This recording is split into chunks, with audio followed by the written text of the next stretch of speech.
안녕하세요. 축진먹입니다. 라리가의 순위 경쟁이 점점 더 혼란 속으로 들어가고 있습니다. 오늘 영상에서는 레알 마드리드, 아틀레티코 마드리드, 바르셀로나 이렇게 세 팀의 순위 상황을 알아보고요. 이번 주 라리가 경기는 어땠는지 간단하게 살펴볼 예정입니다. 최대한 라리가 안 보시는 분들도 이 영상으로 간단하게 정리할 수 있도록 생각하면서 제작을 해봤으니까요. 끝까지 봐주시면 감사하겠습니다. 20라운드 기준으로 레알 마드리드가 1위, 아틀레티코 마드리드가 2위, 바르셀로나가 3위고요. 레알 마드리드와 아틀레티코 마드리드의 선두 싸움이 눈에 띕니다. 바르셀로나는 아틀레틱 클루브와 승점이 동점이라서 자칫하다가는 3위 자리를 뺏길 수도 있는 상황입니다. 레알 마드리드는 라스팔마스 상대로 4대1로 승리를 했는데 전반전에 1분도 안 돼서 첫 골을 먹혔거든요. 그래서 분위기가 좋지 않은 상태로 경기를 시작했습니다. 이 경기 보면서 좀 눈에 띄었던 부분은 경기 중에 음바페 쪽으로 롱볼이 좀 들어갈 때가 있었어요. 음바페가 어쨌든 간 레알에서는 스트라이커로 뛰고 있기 때문에 롱볼을 받아주는 능력이 향상된다면 아래쪽에 있는 선수들은 더 편하겠죠. 근데 음바페는 전반전에 자신에게 온 롱볼을 꽤나 잘 받아주는 모습들이 있었습니다. 레알의 상대인 라스팔마스도 역습이 꽤나 장점인 팀이에요. 저번에 바르셀로나를 2대1로 리그에서 이긴 적이 있는데 그때도 역습으로 2골을 득점했거든요. 몰레이로, 파비오 실바, 산드로 라미레즈 이렇게 3명의 공격수로 역습을 많이 노려봤던 라스팔마스입니다. 그런 상황에서 레알은 빠르게 동점골을 만들었고요. 비니시우스가 발렌시아에서 좀 과격한 행동으로 인해서 퇴장을 당했고 그것 때문에 오늘 경기 나올 수 없었고 왼쪽 윙어에는 호드리구가 대신 출전을 했어요. 그런데 그 호드리구가 제 몫을 한 거죠. 박스 안에서 PK를 얻어내고 이 PK를 음바페가 마무리하면서 빠르게 동점을 만듭니다. 그리고 레알에는 좌풀백이 2명 있죠. 맨디하고 프란 가르시아. 오늘은 가르시아가 나왔는데 확실히 호드리구가 공 잡고 있을 때 주변의 지원 움직임도 많이 가져가고 호드리구가 박스 안에 들어갔을 때는 가르시아가 윙어처럼 높게 올라가기도 하면서 확실히 레프트백이 맨디일 때보다는 공격적인 모습을 보여줬습니다. 그리고 라스팔마스의 빌드업 미스로 인해서 레알 마드리드에게 속공 기회가 주어지고요. 이 레알 마드리드의 세 번째 골이 보는 맛이 되게 좋았습니다. 호드리구가 공 잡고 있을 때 벨링엄이 오프 더블 움직임,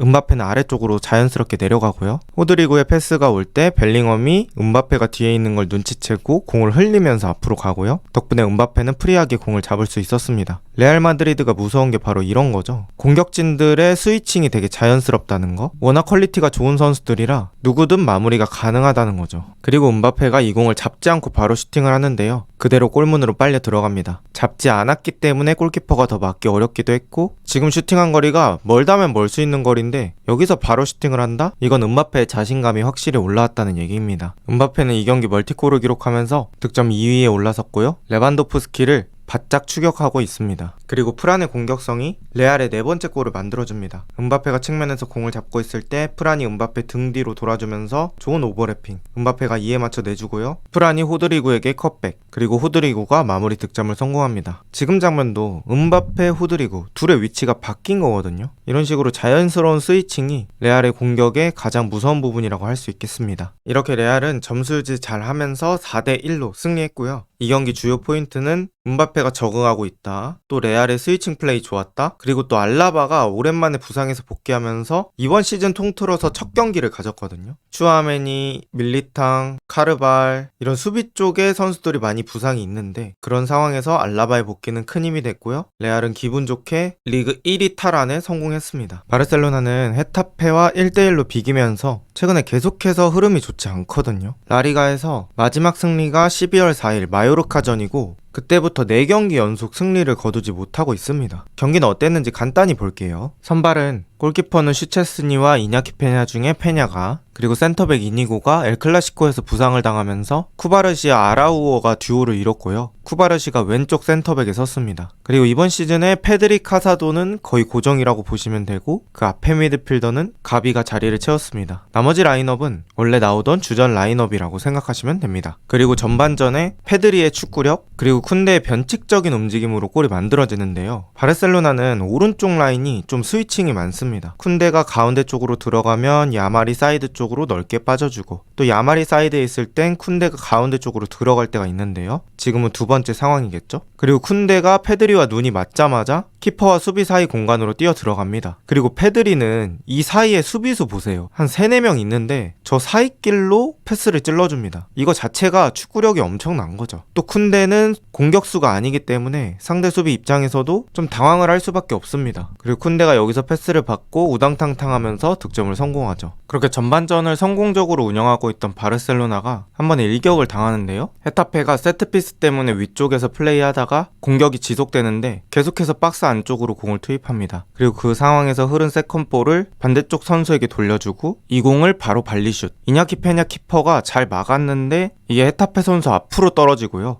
여기서 아람바리가 마무리를 하면서 경기를 동점으로 만듭니다. 바르셀로나는 전반 끝나자마자 카사도를 빼고 더용을 투입합니다. 그리고 더용이 들어오면서 선수들의 위치에 좀 변화가 생겼는데요. 페드리가 위쪽에서 활동하는 시간이 더 많아졌고요. 양쪽 풀백은 더 넓게 벌려놓고 더용이 가끔 센터백 사이로 들어가면서 빌드업을 도와주기도 했습니다. 그런데 이 헤타페의 4-4-2 수비가 꽤나 견고했고요. 간격도 좋았습니다. 아까 말씀드렸듯이 더용이 투입되면서 센터백 사이로 들어가는 빈도가 높아졌거든요. 그래서 지금 붉은색으로 표시한 부분은 3대2로 수적 우위가 생기면서 저 맨 앞에 2명을 빠져나가는 건 바르셀로나한테는 꽤나 쉬운 일이었습니다. 하지만 그 다음 라인에 8명을 뚫는 게 쉽지 않았고요. 박스 안 선수들이 자연스럽게 2대1 수비 구조를 만들어주는 게 되게 좋았습니다. 그래서 더더욱 뚫기 힘들었죠. 이 헤타페가 수비를 잘한다는 거는 통계에서도 알 수 있는데요. 이번 시즌 라리가에서 헤타페보다 적게 실점을 한 팀이 2팀밖에 없습니다. 13골을 먹힌 알레띠, 14골을 먹힌 소시에다드, 그 다음이 헤타페입니다. 순위는 16위이긴 하지만 헤타페가 못 이긴 이유는 골을 못 넣어서 그런 거지 많이 먹혀서 그런 거라는 게 아닌 거죠. 그래서 이런 팀 상대로는 리드하는 상황을 최대한 유지하는 게 좋았는데 그게 안 되니까 더더욱 말릴 수밖에 없습니다. 그래서 야말이 너무 안쪽에 있지 않고 좀 바깥쪽에서 수비를 끌어낸 다음에 반대쪽 뛰는 하피냐를 보고 한 번에 장거리 패스를 넣어주는 장면이 있었거든요. 그런데 이 공도 하피냐가 마무리 짓지 못하면서 결국에 바르셀로나는 역전골을 만들지 못하고 무승부로 경기를 종료하게 됩니다. 지금 이 통계에서도 알 수 있듯이 바르셀로나의 예상골 2.35, 빅찬스 6개 등 헤타페의 수비가 단단하더라도 득점할 기회는 있었습니다. 하지만 골 결정력이 바르셀로나의 발목을 잡았고요. 이러한 골 결정력에는 레반도프스키의 득점도 영향이 있습니다. 마요르카전은 뛰지 않았으니까 빼고 최근 9경기에서 4골을 득점하고 있고요. 득점한 경기수로 따지면 9경기에서 3경기만 득점을 하고 있습니다. 당장 오늘 경기만 해도 좋은 헤더 찬스가 있었는데 거기서 미스를 하면서 추가 득점을 만들지 못했고요. 결국 그 스노우볼은 바르셀로나에게 무승부로 돌아왔습니다. 자, 이렇게 바르셀로나는 컵 대회나 기타 대회에서는 그래도 계속 승리를 하고 있는데 리그에서는 흐름이 되게 안 좋습니다. 경기는 항상 주도하고 점유율은 많이 가져가는데 집중력 부족한 실점, 또 아쉬운 골 결정력 이런 것들이 발목을 잡고 있는 것 같습니다. 게다가 경쟁자인 레알과 아틀레티코 마드리드가 승점을 차곡차곡 잘 쌓고 있어서 지금은 좀 격차가 생긴 상황이고요. 바르셀로나가 이걸 극복할 수 있을지 지켜봐야 될 것 같습니다. 아틀레티코 마드리드 역시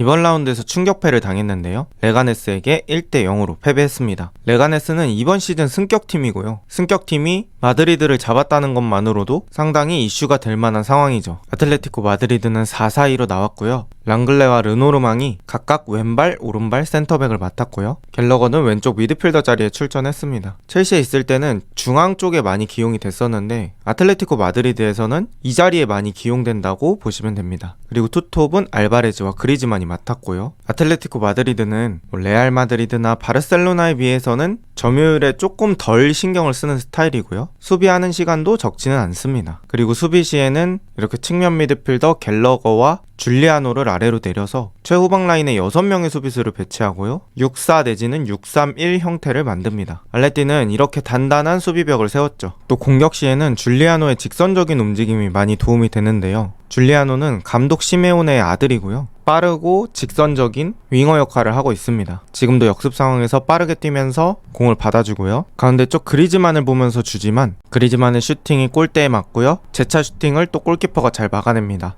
이 장면뿐만 아니라 몰리나가 바깥쪽으로 빠져있을 때 줄리아노가 언더래핑하면서 공을 받아주는 장면도 있었고요. 줄리아노의 스피드로 공격의 활로를 만들어봤던 알레띠입니다. 전반전은 여러 방식으로 공격을 했지만 0대0으로 종료됐고요. 후반전 시작하자마자 게임의 변수가 생깁니다. 레가네스는 본인들의 왼쪽 그리고 아틀레티코 마드리드의 오른쪽 그쪽을 많이 공략을 했거든요. 결국 거기서 성과가 나왔는데요. 몰리나가 맨마킹 하느라 앞으로 나와 있었고 오른쪽 윙어 줄리아노도 자기가 수비 가담을 하는 거지 수비수가 아니기 때문에 조금 전진해 있었습니다. 그러면서 알레띠의 오른쪽 뒷공간이 열렸고요. 거기로 한 번에 레가네스의 윙어가 뜁니다. 그리고 이 상황을 막다가 코너킥이 발생했습니다. 그리고 이 코너킥에서 레가네스의 나스타시치가 헤더로 득점을 성공합니다. 알레띠는 1대0으로 끌려가게 됩니다. 이렇게 한 골 뒤처지게 되면서 시메오네 감독은 65분까지 교체 카드를 4장이나 사용합니다. 그리고 그 교체 카드는 공격적인 방향으로 사용됐고요. 왼쪽 윙어를 중앙 미드필더 성향의 갤러거를 빼고 조금 더 공격적인 윙어 사무엘 리누를 투입합니다. 또 가운데 바리오스 대신에 코케를 투입하면서